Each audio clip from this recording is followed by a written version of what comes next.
Mushrooms చక్కగా water అంతా observe అయిపోయినాయి, ఆయిల్లో కుక్ అవుతున్నాయి. ఈ టైంలో మనం ఆనియన్స్ పచ్చిమిర్చి యాడ్ చేసుకోవాలి. యాక్చువల్లీ మనం పసుపు వేసాం కాబట్టి మష్రూమ్స్ ఎల్లో కలర్లో కనిపిస్తుంది. మనం ముందుగానే ఫ్రై చేసి పెట్టుకున్న జీడిపప్పు, తెల్ల నువ్వులు, గసగసాలు ఇప్పుడు చక్కగా ఫ్రై అయినాక సాల్ట్ అడ్జస్ట్ చేసుకోవాలి. మనకి ఎంతైతే సాల్ట్ కావాలో అంత సాల్ట్ వేసుకోవాలి. ధనియా జీరా పౌడర్,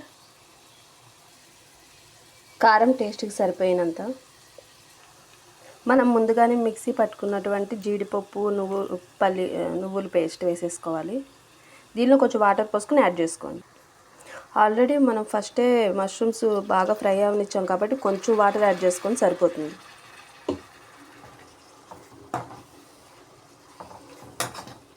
లో ఫ్లేమ్లో ఒక 10 మినిట్స్ కుక్ చేసుకోండి.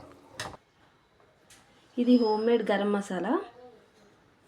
ఇదే స్టేజ్లో మనం గరం మసాలా యాడ్ చేసుకోవాలి, ప్లస్ కొత్తిమీర కూడా యాడ్ చేసేసుకోవాలి.